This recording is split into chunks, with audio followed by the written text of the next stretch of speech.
país. Él es Luis Hernández Navarro, y todo esto que ha surgido a raíz del informe que presentó el gobierno mexicano en voz del subsecretario Alejandro Encinas con el caso Ayotzinapa, pues ha devenido toda una serie de aclaraciones, declaraciones, lo que falta, lo que sobra, esto y más con Luis Hernández Navarro. Esto es Perspectivas. Bienvenida y bienvenido. Comenzamos.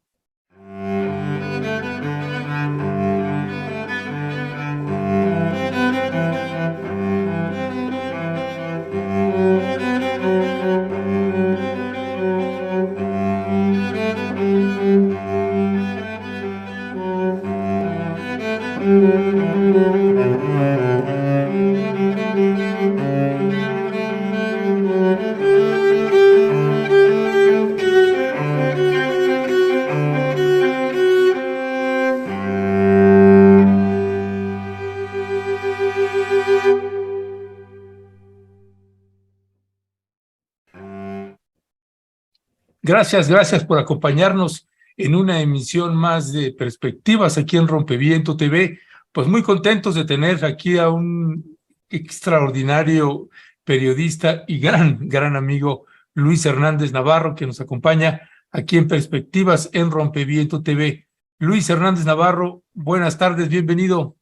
Ernesto, buenas tardes, muchas gracias por la invitación, saludos a ti, a todo tu equipo, a tu auditorio. Nada más una precisión, eso que decías de la brillantez creo que tiene que ver con la calva, o sea, es el resultado de cómo las luces impactan. Bueno, ese es parte de los encantos de este hombre, pues que nunca lo va a reconocer, se muerde el rebozo y demás, o lo que usted quiera y mande, pero además el mejor entrevistador que yo conozco, lo está usted viendo ahí en pantalla.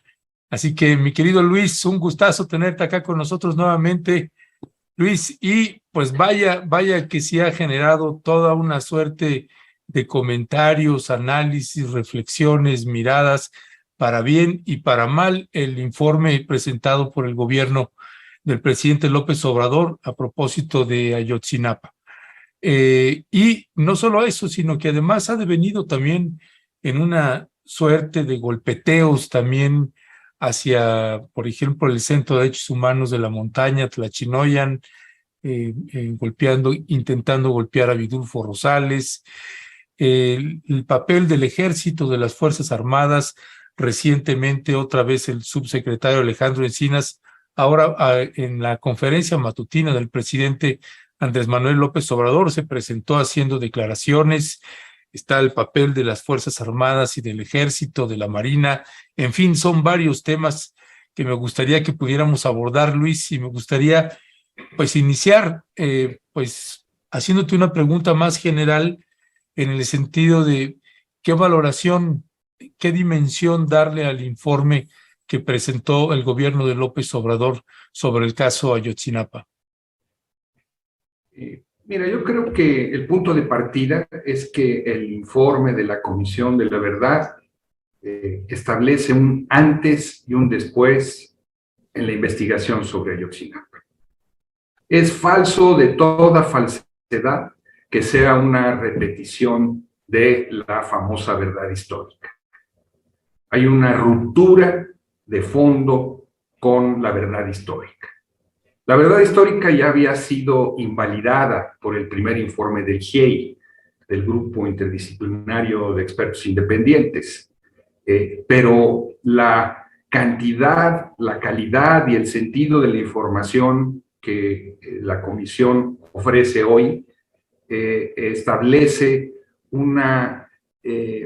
abre una ventana para asomarse a lo sucedido el 26 y el 27 de septiembre de 2014 y para comenzar a entender lo que sucedió. Y muestra también muy claramente cómo desde el gobierno federal de Enrique Peña Nieto se construyó un relato no para esclarecer, sino para ocultar los hechos. Yo recuerdo muy claramente una metáfora de un extraordinario escritor sueco ya fallecido, que escribía sobre novelas policíacas, ¿no?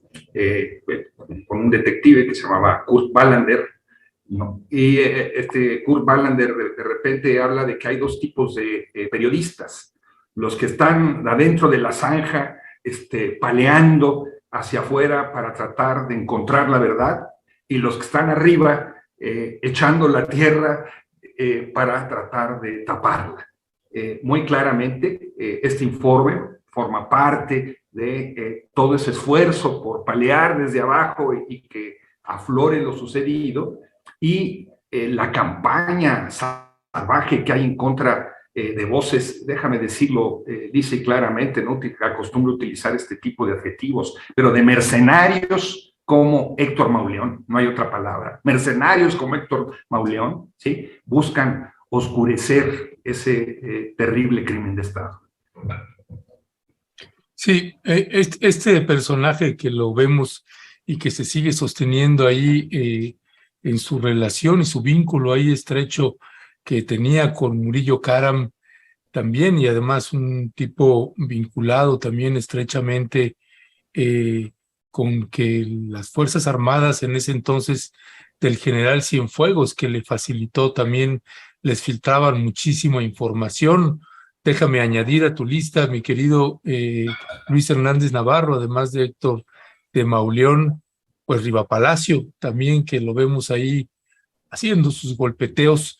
Pero quisiera ir, mi querido Luis, también abordando temas que tienen que ver con el papel, que me parece que se habla poco de eso, Luis, el papel del Centro de Derechos Humanos de la Montaña Tlachinoyan en el caso Ayotzinapa, el papel del Centro de Derechos Humanos Miguel Agustín Oro Juárez, que también son susceptibles, están siendo susceptibles de golpeteo. También vemos ahí, esto es en lo que toca a organizaciones que considero estratégicas en el caso de Ayotzinapa, y golpeteos también para intentar denostar a algunos normalistas, ¿no? Como en el caso de Omar García.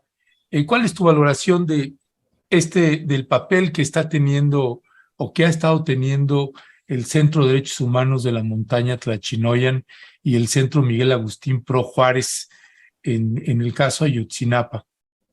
Mira, conozco un poco el Centro de Derechos Humanos Tlachinoyan de la Montaña, porque tuve el privilegio de escribir un libro a 4 manos con Abel Barrera, que es la historia de Tlachinoyan, una historia a profundidad de los casos que se han llevado.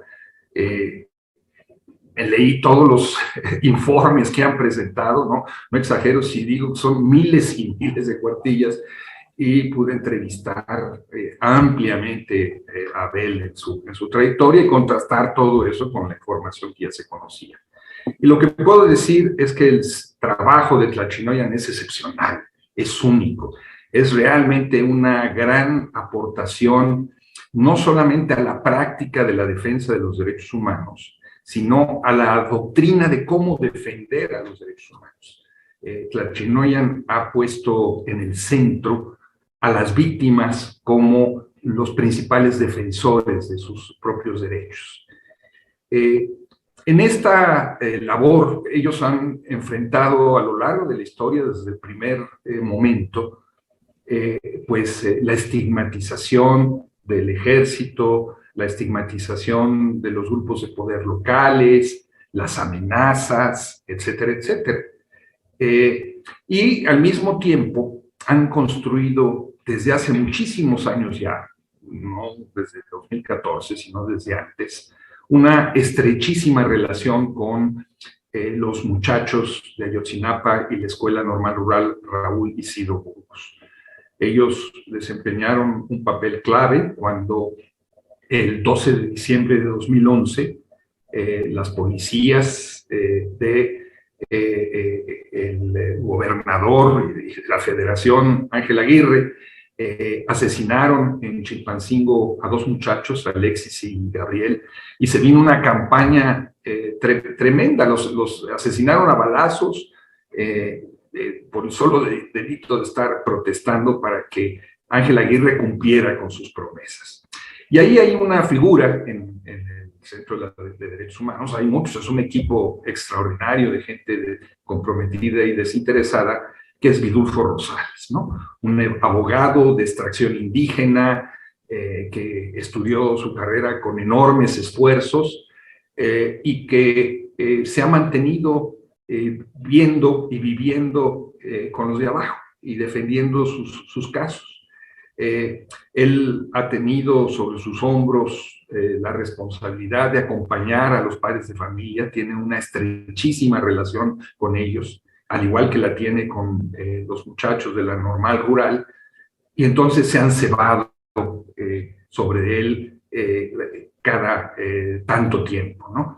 Le inventan todo tipo de acusaciones, que si tiene vínculos con la guerrilla, que si ayer, por ejemplo, en una infausta marcha en Iguala, denunciaban que él tiene interés en medrar, como si estuviera volviendo rico, con el caso de Ayotzinapa, cuando pues no duerme, no come, anda de un lado para otro, está amenazado, los suyos están amenazados, bueno, dicen que está medrando por el caso Ayotzinapa. Entonces, pero esto es reiterativo, esto aparece de cuando en cuando. Y esto no ha amedrentado a Vidulfo. Vidulfo ha tenido que refugiarse, salir de la montaña de Guerrero en algún momento por la intensidad de los ataques.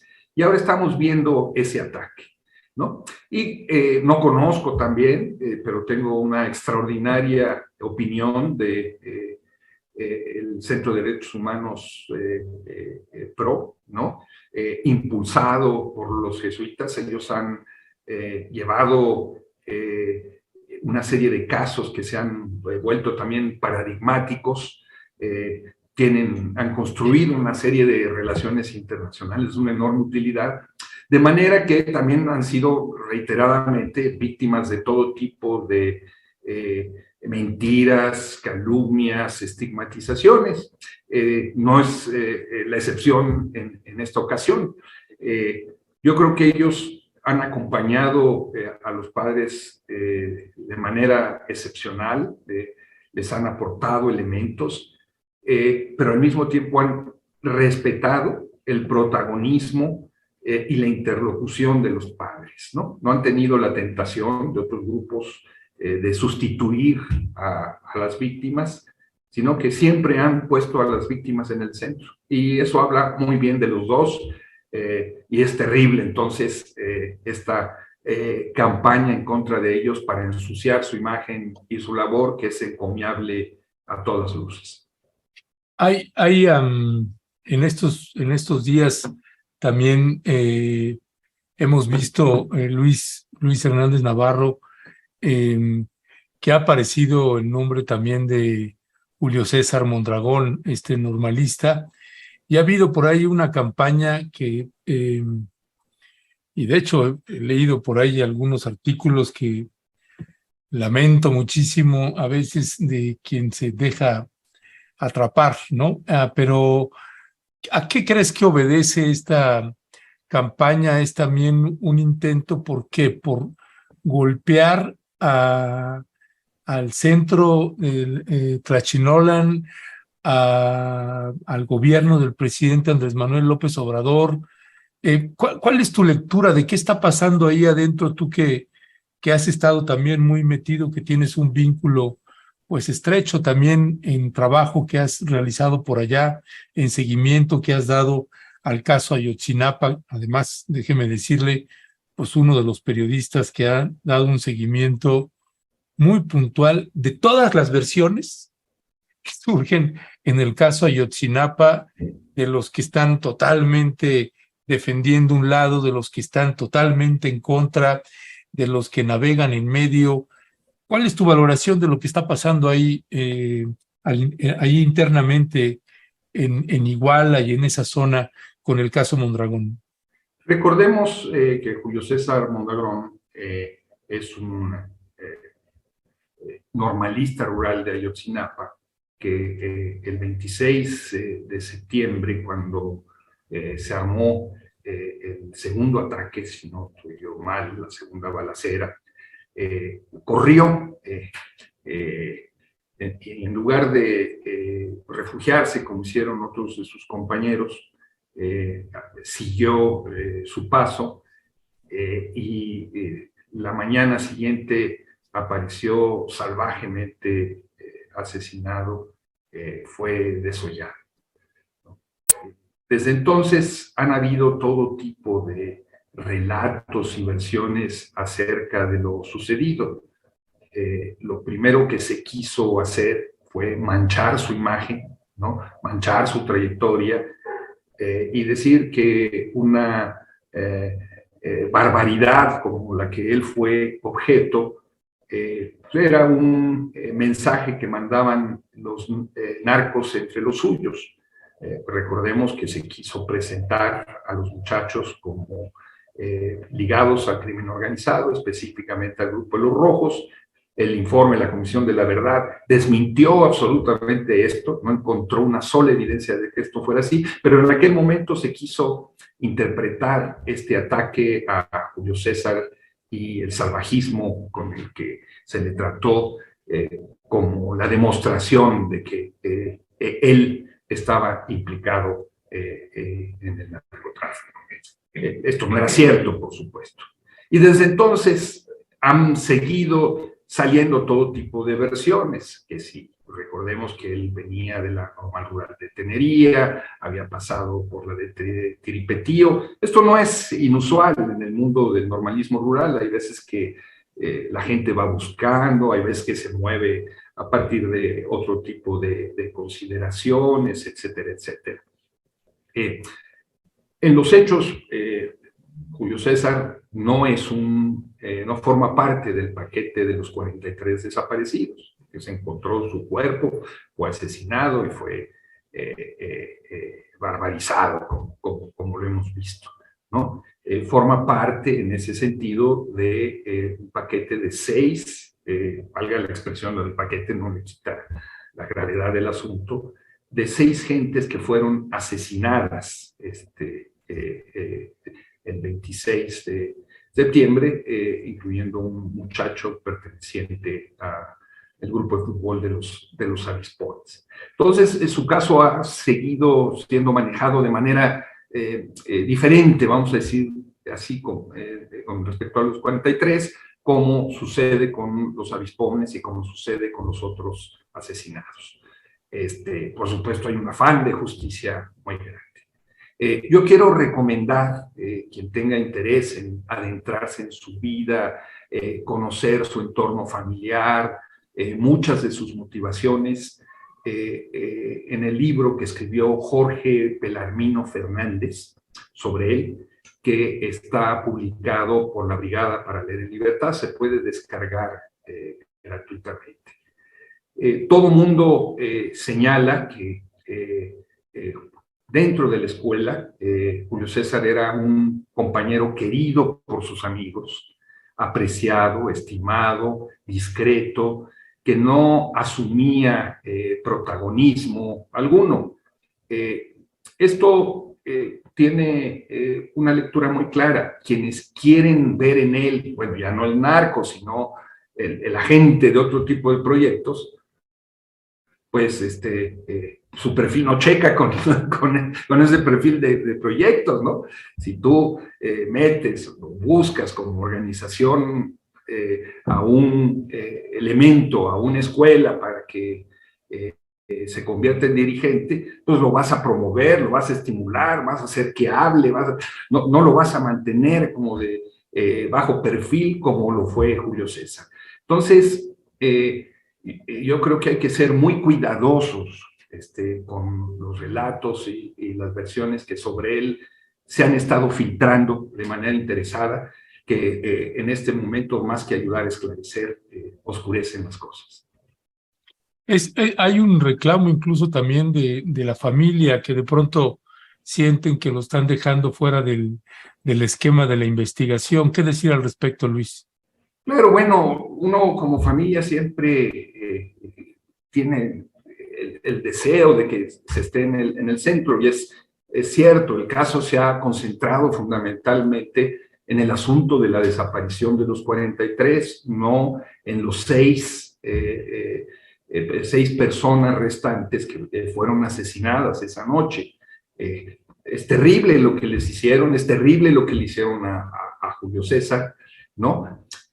Pero sigue pendiente lo que nos ha estremecido, yo diría a todos, que es la historia de la desaparición del resto de los muchachos. ¿Cómo es posible que en una ciudad como Iguala, donde está el ejército, la policía federal, puedan desaparecer sin dejar prácticamente rastro y huella 43 muchachos? Yo entiendo que eso es lo que sucede, sin dejar de lado la genuina preocupación de los familiares de Julio César porque se haga justicia en el caso de su hijo, de sus hermanos, de su hermano, etcétera, etcétera.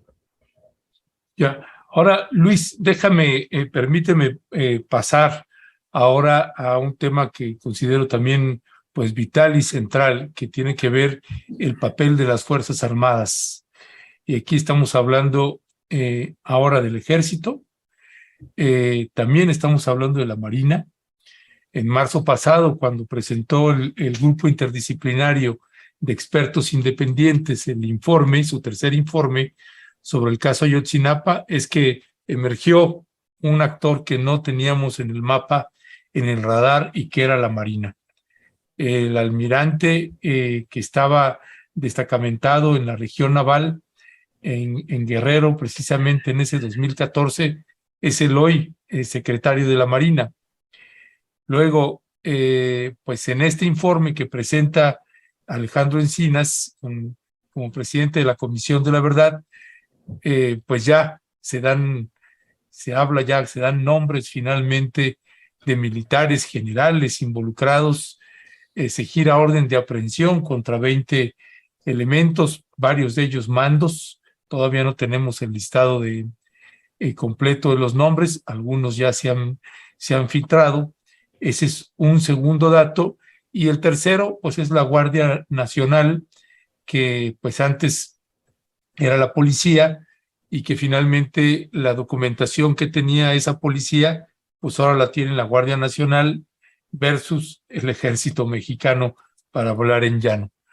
Y claro, con el escenario que hemos tenido en México, con el papel relevante que han adquirido las Fuerzas Armadas, y después del discurso del general Luis Crescencio Sandoval en el campo militar número 1, a propósito de la Comisión de la Verdad con respecto de la guerra sucia, pues claro que la relación o el papel que tienen las Fuerzas Armadas en esta administración ha adquirido, para algunos que hemos dado mucho seguimiento al caso de Fuerzas Armadas desde hace pues, varios sexenios, claro que el caso Ayotzinapa se vuelve pues un punto posiblemente, déjame decirlo así, Luis, de inflexión, de que aquí es posible que se vea realmente el talante y el tipo de relación que puede estar teniendo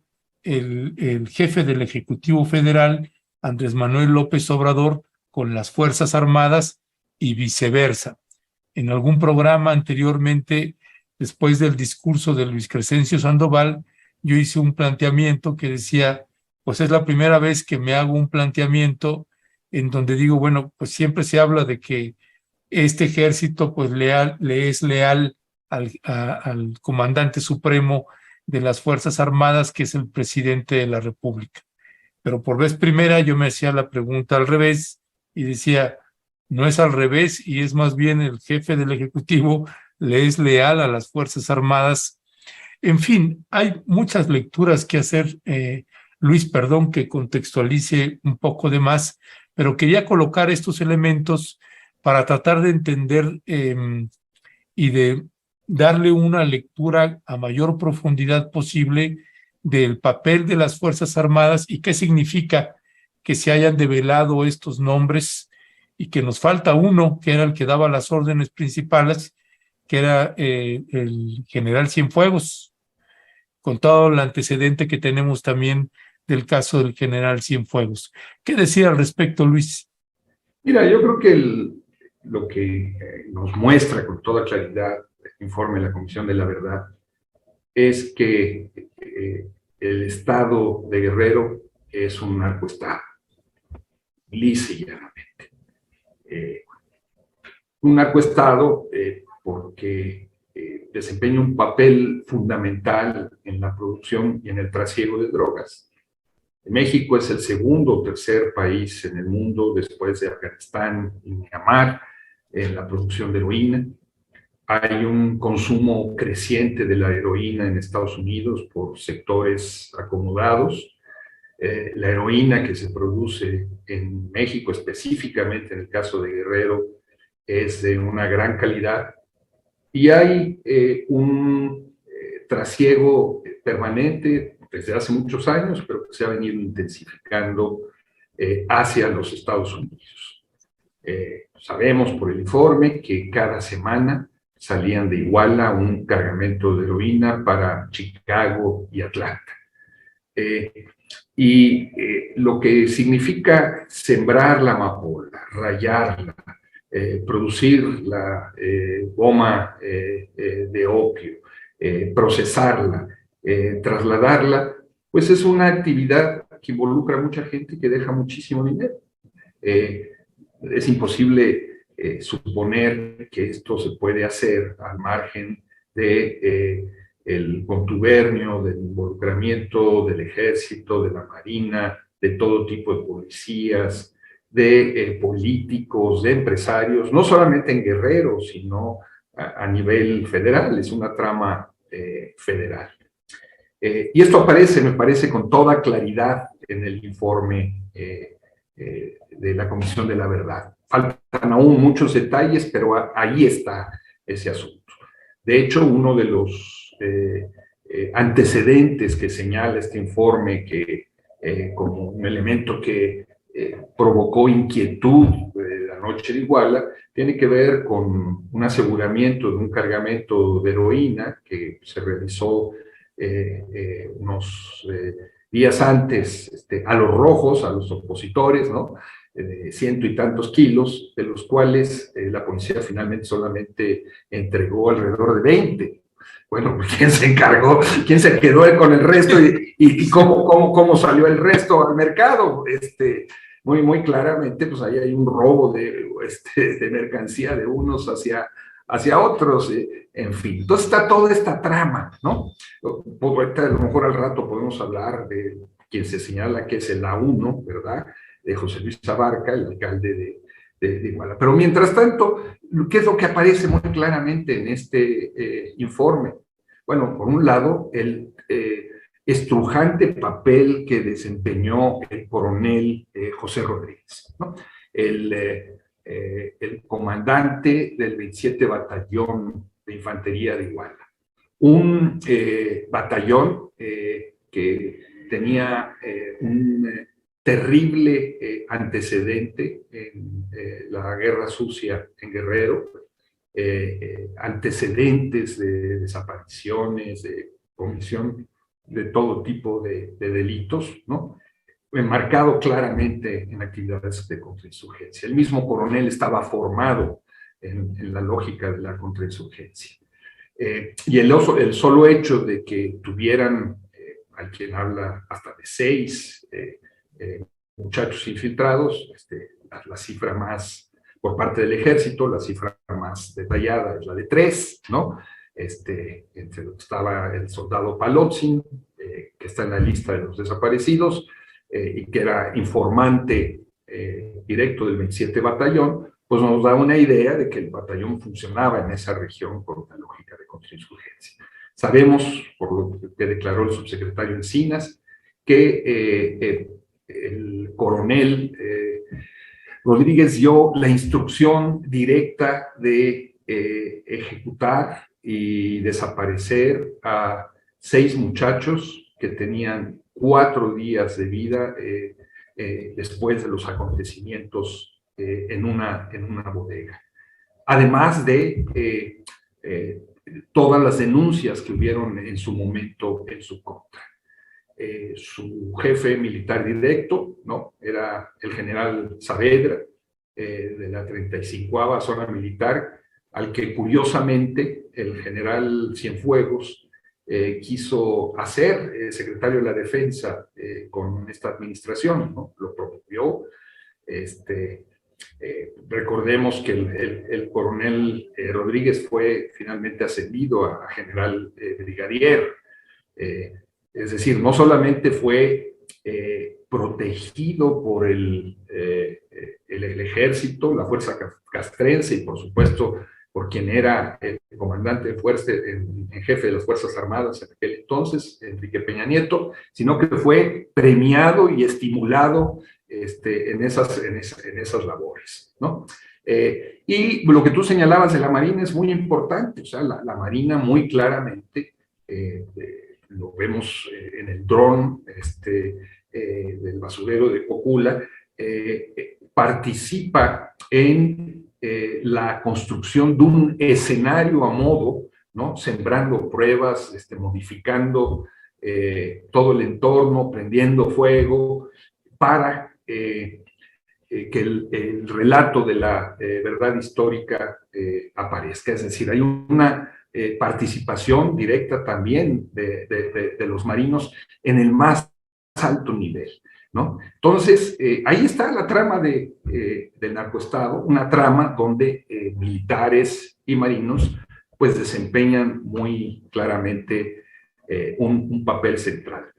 No es solamente que no hayan intervenido, no es solamente que hayan infiltrado a los muchachos, es que participaron, en este caso, un coronel de infantería, en la ejecución y desaparición de 6 de ellos. Es una barbaridad, como sea, es una barbaridad.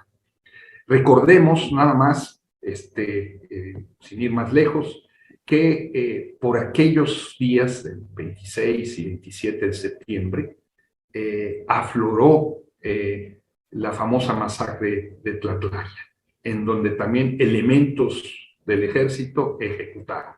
Un solo elemento más. Ese batallón estaba ya, ese 27 batallón estaba ya involucrado en la desaparición de otros muchachos. Hay un informe de 2010 de Human Rights Watch que documenta cómo 4 muchachos fueron desaparecidos. Lo último que diría sobre este asunto, cuando los padres de familia y algunas organizaciones de buscadores comenzaron a abrir fosas y a buscar los restos de los muchachos, resultó que todo igual era un enorme camposanto, ¿no? Un gran panteón clandestino de donde salieron restos y más restos de seres humanos ultimados, algunos desaparecidos, otros identificados. ¿Cómo es posible, verdad, que todos estos crímenes, desapariciones, etcétera, etcétera, hayan sucedido sin que los aparatos de inteligencia del ejército, que estaban dedicados a hacer contrainsurgencia y espionaje, ¿cómo es posible que la Policía Federal, cómo es posible que las policías ignoraran todos estos crímenes? Eso, gran camposanto de Iguala, donde no se han encontrado más que los restos de 3 muchachos, nos muestra otra vez el enorme pacto de impunidad y de silencio que se dio entre todos estos agentes del Estado. Ya, Luis Hernández Navarro, permíteme leer algunos de los comentarios que la audiencia amablemente nos está enviando. Y dice Irma Luz Marcela Martínez, es un lujo, gracias. Eneida Martínez Ocampo, una gran historiadora también. Sí, claro, es un gran entrevistador. Aquí está su porra, ya ves. Claudia de Lara, lo que cambió fue la perspectiva que tenía el Estado de lo ocurrido en Ayotzinapa. Ahora, ¿cuáles van a ser las consecuencias para el Estado actual? de lo ocurrido en el pasado en Ayotzinapa y Bet Dima es que las cosas que uno lee en notas de gente como Marín, Mauleón, etcétera, es surrealista. Tanta indolencia e indiferencia, tanto odio, acusando a los estudiantes, también a Julio César Mondragón y Bet Dima por su culpa, pero su culpa es llevarse un tráiler. Las imágenes de los jóvenes en la autopista son desgarradoras, los más humildes pagando. Carolina Oropesa, saludos al señor Luis Hernández, gran periodista, investigador y escritor, lo felicito, un abrazo. Claudia de Lara, ¿el Estado está asumiendo su responsabilidad o solo le está echando la pelotita al gobierno anterior? Es importante saber lo que ocurrió, qué ocurrió, pero no menos importante es qué va a ocurrir después de conocerse la verdad. Carolina Oropesa, yo creo que el general Cienfuegos también es culpable. Él dijo que no permitiría la entrada de los padres al 27 Batallón y que investigaran a su ejército. Paulina, qué gusto poder escuchar nuevamente a Luis Hernández en Rompevientos, se le extraña, pues vaya que si no.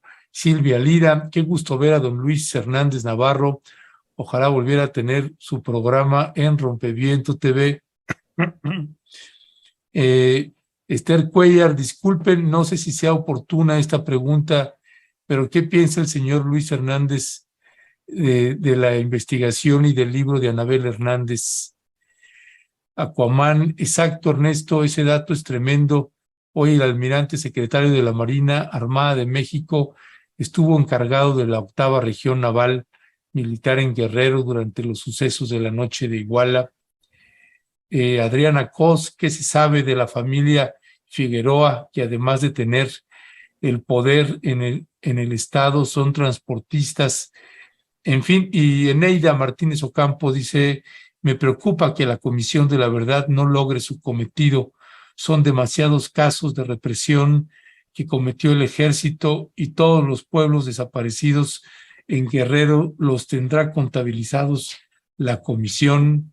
Israel Torres, ¿quién controla los programas sociales en los lugares en los que existe un estado paralelo, Guerrero entre ellos?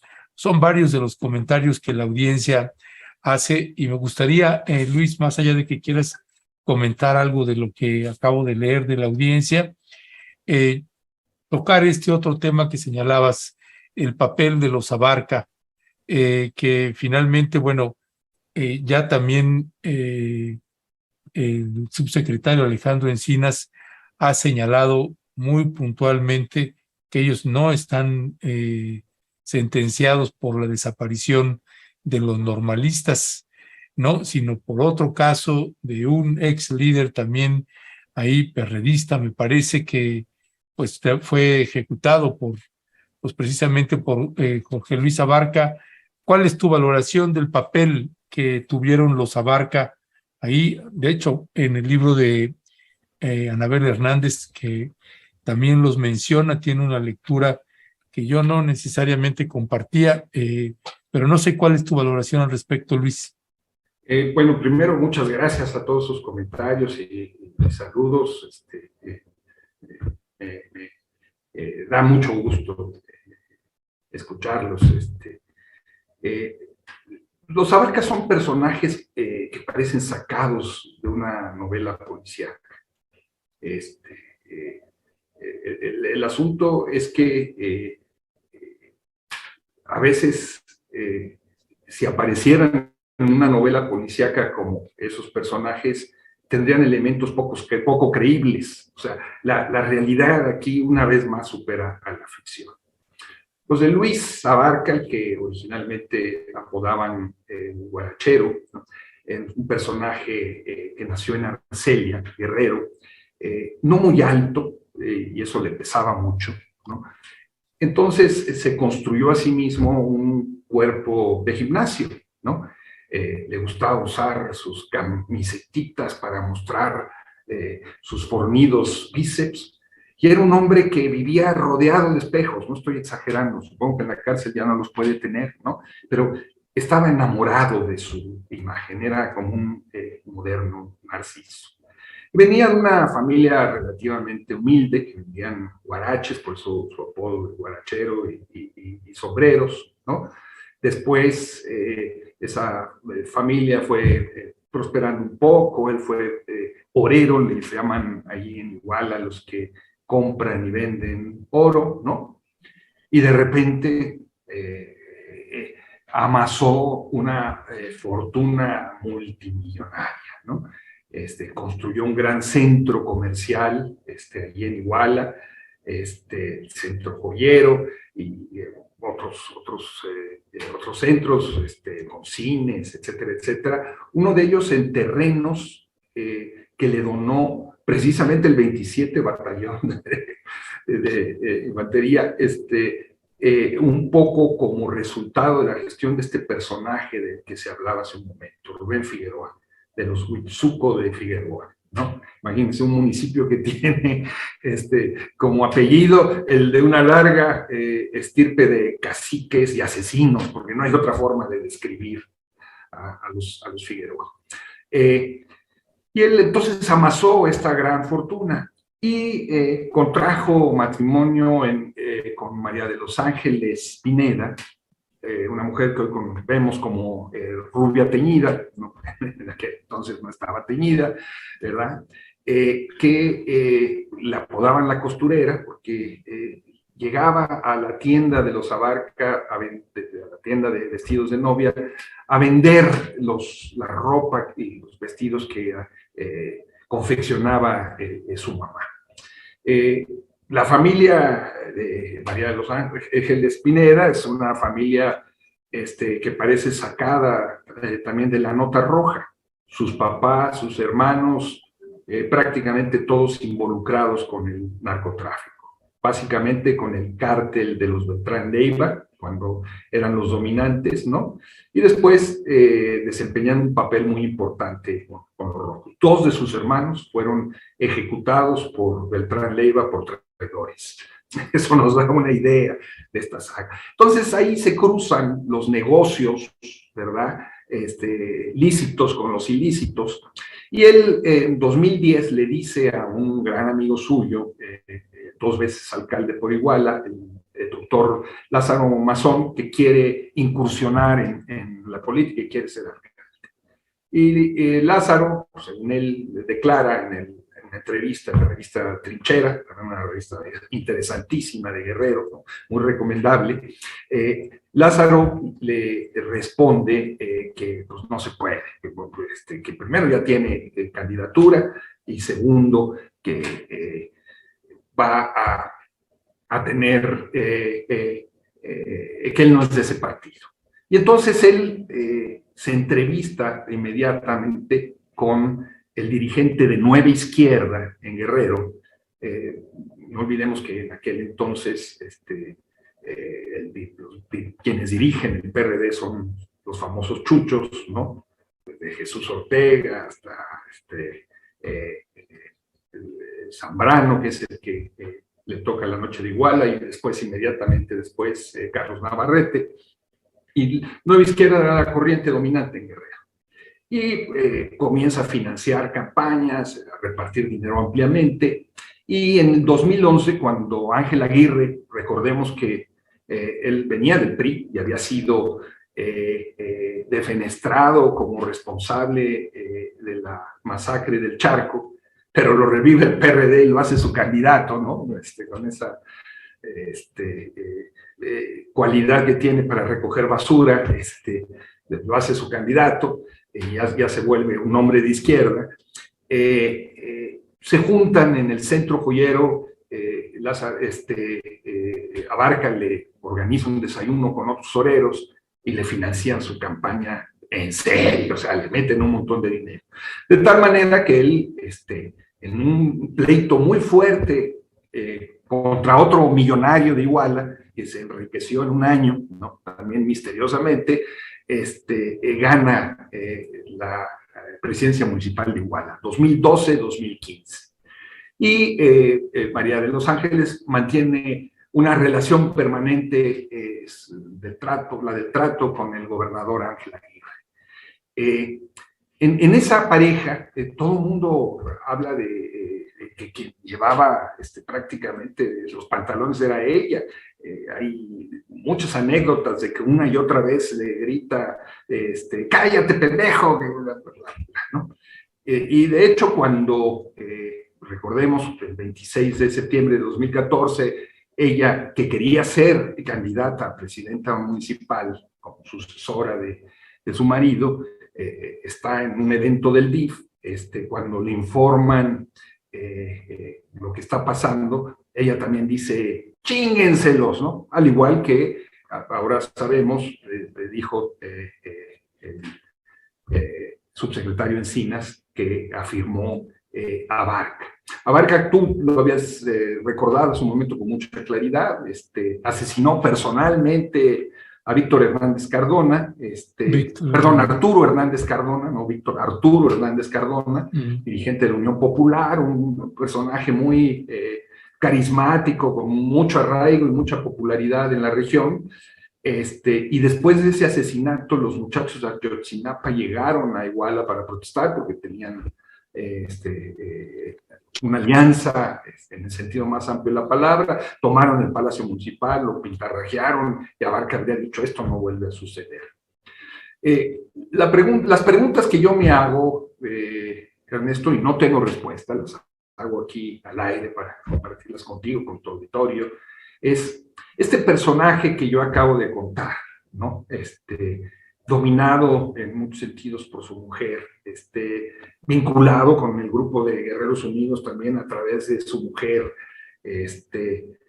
con estrechos vínculos con los militares, con el coronel Rodríguez, con el coronel anterior, etcétera, etcétera, al punto que le regalaron un terreno para un grupo.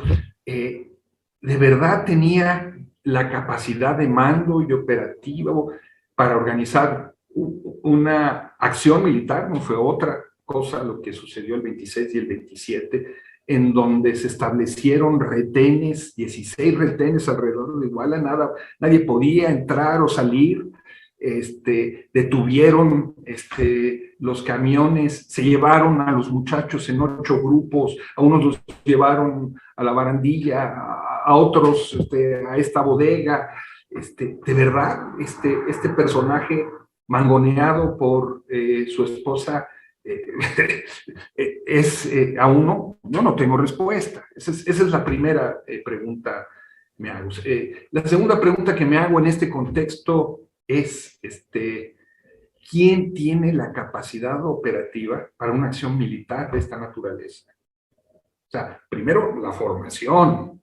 Guerreros Unidos es efectivamente un pequeño grupo criminal, puede ser terrible, en fin, que mueve mucha heroína hacia Estados Unidos, está metido en la industria criminal en forma, pero de verdad ese pequeño grupo, que no fue ni la sombra de lo que fue el grupo de donde venía, de los Beltrán Leiva, puede articular una iniciativa así. Tú te dedicaste a documentar muy claramente lo que eran las operaciones militares en Chiapas, sabes lo que es eso, lo que implica en términos de inteligencia, de capacidad de fuego, logística, capacidad de coordinación y mando, y visión estratégica de mando. ¿De verdad Abarca o Guerreros Unidos tenían eso? Y finalmente, la tercera pregunta que me hago es,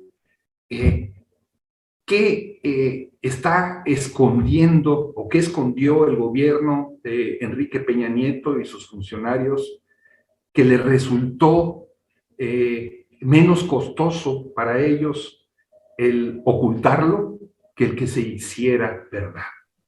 Ahí hay una pregunta tremenda. ¿Qué decidieron esconder para tener que pagar el precio que tuvieron que pagar? Porque finalmente, si algo tambaleó al gobierno de Enrique Peña Nieto, además de las movilizaciones magisteriales contra la reforma educativa, fueron las enormes jornadas de movilización e indignación que se crearon alrededor de Ayotzinapa. Ya, no, pues tremendo, y qué mejor narrado por ti, como bien lo está escribiendo la audiencia, mi querido Luis Hernández Navarro. Déjame, Luis, pasar también con otro actor importante, nada más. Me gusta preguntarte sobre un actor importante, nada más yo añadiría a lo que tú acabas de comentar con respecto de el papel de las Fuerzas Armadas, es que yo no encuentro ninguna otra institución eh, que tenga la posibilidad y la capacidad de mantener en resguardo en dónde están los normalistas de Ayotzinapa. Después de toda la investigación que se ha hecho, de todo el papel del grupo del GIEI, por ejemplo, de todo lo que se ha ido por la fuerza teniendo que filtrar con respecto del papel del ejército y de la marina y de la policía estatal, del gobierno del estado, de Guerrero, pues no encuentro a alguien, no me cuesta mucho trabajo ahí, Luis, pues que no creo que haya otra institución que sea capaz de mantener en resguardo, en secreto, en dónde están los normalistas. Claro, ¿quién tiene la capacidad de coerción, de disciplina, de mando, para mantener a toda costa un pacto de silencio? No estamos hablando del asesinato de una persona, ni de dos. No. Estamos hablando de la desaparición de 43, prolongada en el tiempo. ¿Qué institución puede hacer eso? ¿Guerreros Unidos puede hacer eso? No. Abarca en la cárcel con su mujer guardando silencio, ¿pueden hacer eso? ¿Quién lo puede hacer entonces? Es una pregunta que haces muy importante.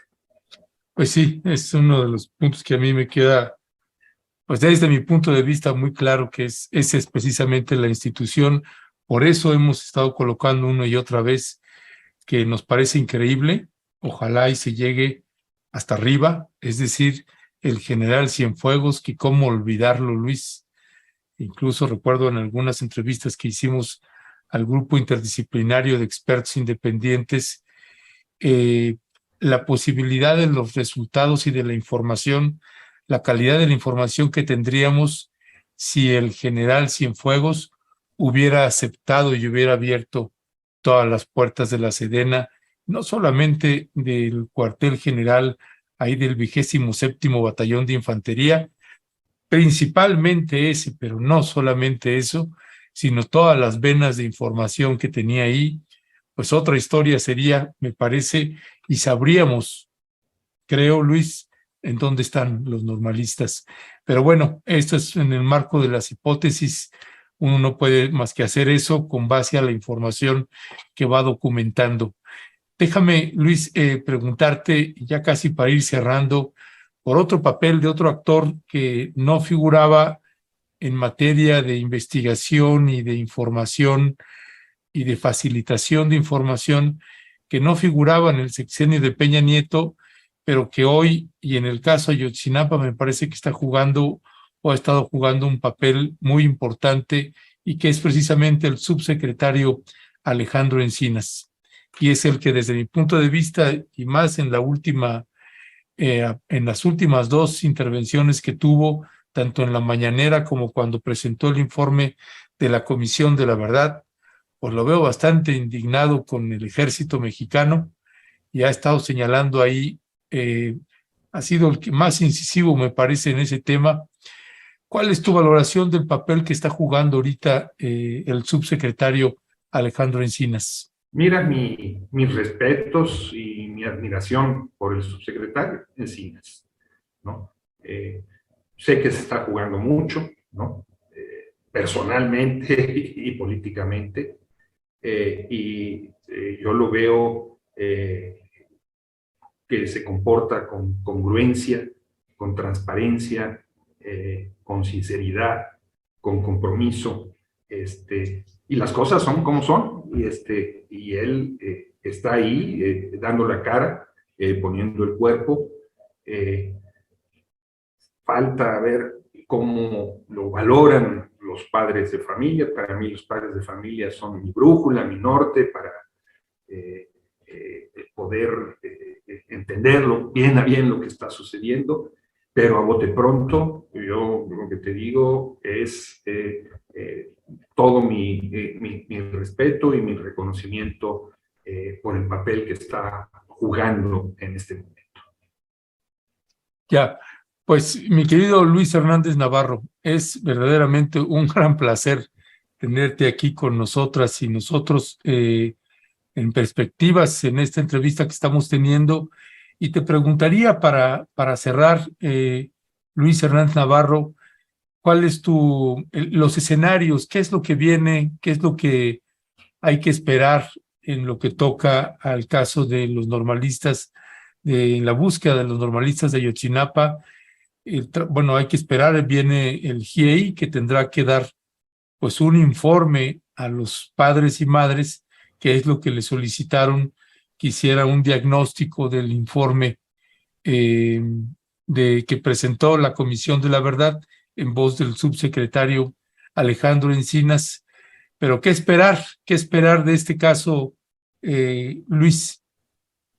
Mira, yo creo que si partimos de la idea de que esto es una radiografía de lo que es el narcoestado en México y que no es exclusiva del estado de Guerrero, sino que abarca muchas otras entidades del país.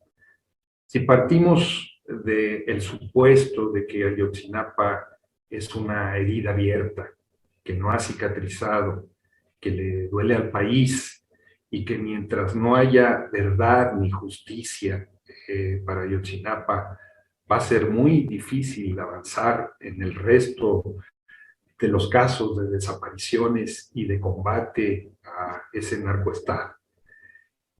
Si consideramos que hoy aparece en el centro de los señalamientos elementos del Ejército y de la Marina, en un momento muy delicado, porque el gobierno federal ha apostado a todo, a una alianza con las Fuerzas Armadas y busca de cualquier manera que la Guardia Nacional deje de ser un cuerpo civil y pase a ser un cuerpo militar.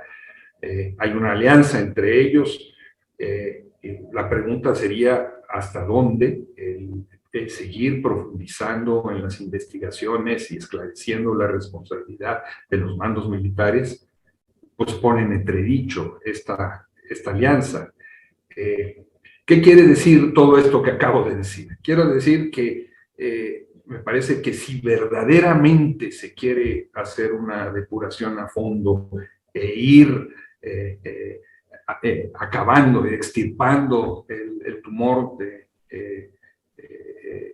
la narcopolítica en nuestro país, no va a haber momento más oportuno que este. Este es el momento de ir a fondo, ¿no? Este es el momento de sentar en el banquillo de los acusados a quien haya que sentar, independientemente del grado militar o de la responsabilidad que hayan tenido en las fuerzas castrenses.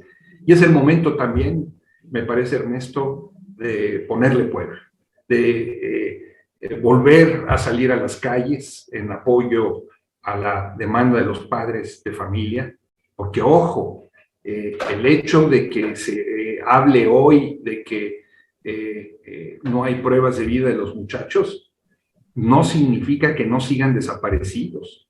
Siguen desaparecidos 40 de ellos. Y el caso no se ha cerrado. Y no hay, tal y como están las cosas, condiciones para cerrar el caso. Creo que esto es muy importante puntualizar.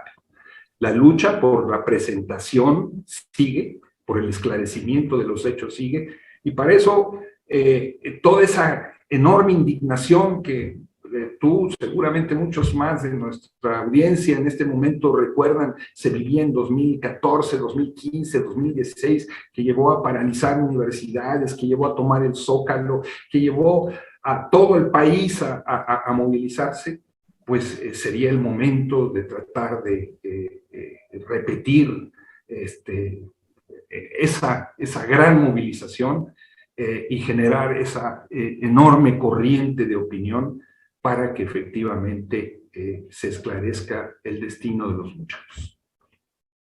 Así es, mi querido Luis. Este Recuerde usted, ya viene el 26 de septiembre y bueno, sabemos que los padres y madres están pues también en pláticas porque es un día muy, muy importante y esto que señala Luis me parece fundamental. Y por eso hacía un planteamiento hace un rato, ¿en dónde están? Porque esa pregunta de ¿en dónde están? Lo que estamos queriendo decir es que no han aparecido. En vida, sin vida, lo que usted quiera, no han aparecido.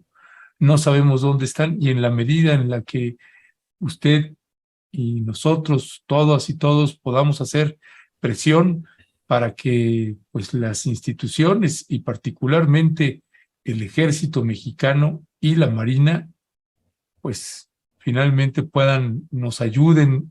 Y si esta es otra administración y es otro gobierno y es esto que dice en estos spots que ha estado presentando el presidente Andrés Manuel López Obrador, que señala en cada uno de ellos, no somos iguales, pues eso nos ha mostrado con los avances algo de eso. Ojalá se traduzca pues, en una realidad. El propio presidente Andrés Manuel López Obrador lo acaba de reconocer hace pocos días en una mañanera. Dice, no es un tema, no he terminado de cumplir con este caso, pero estamos avanzando. Pues ojalá se pueda cumplir. Y ahí la verdad me parece que está en la Secretaría de la Defensa Nacional. Eso es algo que ya se vendrá. Y mire que no hemos hablado de la Fuerza Aérea, que la Fuerza Aérea también tiene un papel ahí importante y de eso no se ha hablado todavía nada. Eso será en otros momentos. Por lo pronto, mi querido Luis Hernández Navarro, te mando un fuerte abrazo, un placer, un escandaloso placer tenerte por acá nuevamente con nosotras y nosotros. Y ahí seguiremos al habla, mi querido Luis.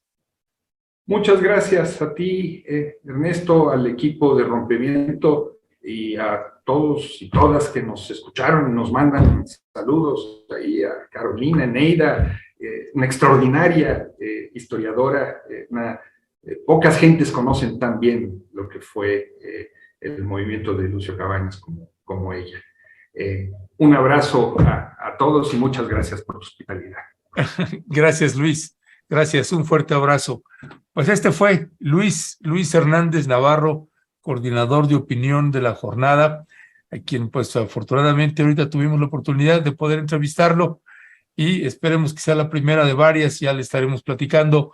Por lo pronto, le quiero agradecer que me haya acompañado en los parroquiales. También le informo que nuestro querido Héctor Javier Sánchez, como tuvo un ajuste ahí de horarios, Héctor anda en Colombia y por el horario sí alcanzaba posiblemente hacer el programa, pero hubo un ajuste ahí en los horarios del vuelo, entonces no vamos a poder tener hoy mirada crítica, así que nos vemos el día de mañana en una emisión más de Momentum, ya sabe usted, a partir de las 7 de la mañana, lo estamos esperando, ahí iniciamos la transmisión de la mañanera y por ahí de las 9:10, 9:15 entramos nosotros en el noticiario matutino de Momentum. Así que nos vemos mañana, que tenga usted una linda tarde. Gracias todas, gracias siempre y gracias a las heavy mezcaleras por el apoyo. Gracias, Adriana Cos.